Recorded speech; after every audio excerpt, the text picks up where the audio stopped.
संजय राजाराम राऊत आणि त्याचा मालक म्हणे की रामलल्ला काय भारतीय जनता पार्टीची प्रॉपर्टी आहे का? आणि हा सकाळी बोलतो का अयोध्याच्या सातबाऱ्यावर काय भारतीय जनता पक्षाचं नाव आहे का? रामलल्ल्यावर कडवट हिंदूंचा अधिकार आहे. आणि होय, अयोध्यामध्ये जिथे राम मंदिर उभं राहतंय त्याच्या सातबाऱ्यावर समस्त हिंदू समाजाचं नाव आहे. तुझ्यासारख्या धर्मांतर झालेल्या, लव जिहाद झालेल्या, दाढी कुरवळत बसलेल्या जिहाद्यांचं नाव नाहीये. तुझ्यासारखे चायनीज मॉडेल हिंदू ज्यांना रामाची आठवण फक्त निवडणुकीच्या निमित्ताने येते. 2019ला तुझ्या मालकाची घोषणा आठव, पहिले मंदिर फिर सरकार. आणि आता मंदिराचं नाव घेतलं तर ती 10 जनपदवर बसलेली मम्मी कसं कान कुरवळेल हे मग कळेल. मोठं बोलतो की राम मंदिरासाठी देणगी ही सर्वात पहिलं उद्धव ठाकरेंनी दिली, पण आम्ही तर ऐकलंय ती देणगी एकनाथ शिंदेजींकडून घेऊन दिलेली आहे. खरं आहे का खोटं आहे? 1 कोटी हे एकनाथ शिंदेजींची आहे की उद्धव ठाकरेंच्या खिशामधली आहे?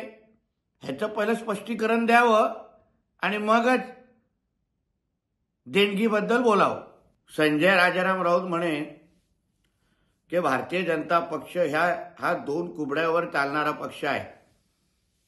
वा रे वा.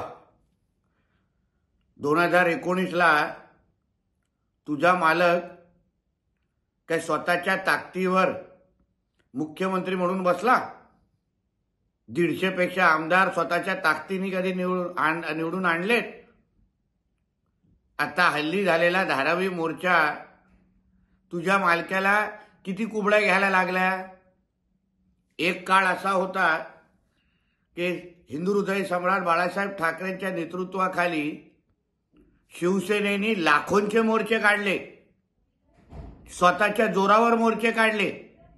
आज तुझ्या मालकाला मोर्चा काढण्यासाठी 2 सोड किती कुबड्या घ्यायला लागतात हे जरा धारावीच्या निमित्ताने आठव आणि मग तुझं थोबाड उघड.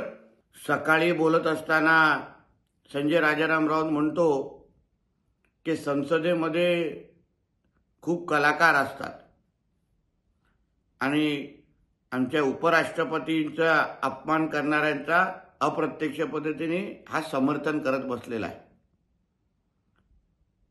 तुम्हाला कोणाची मिमिक्री करणं, कोणाचा आवाज काढणं ह्याचं एवढंच तू समर्थन करत असशील तर मग तुझ्या मालकाच्या मुलाला चालत असताना बघून म्यावम्यावचा आवाज जेव्हा काढला गेला तेव्हा तुझ्या मालकाला का एवढं वाईट वाटलं, का एवढं झोंबलं? मग त्याचा म्यावम्यावचं पण समर्थन करायला पाहिजे होतं. मग स्वतःचं ठेवायचं झाकून आणि दुसऱ्याचं बघायचं वाकून. हे आता संजय राजाराम राऊतची घाणेरडी सवय झालेली आहे.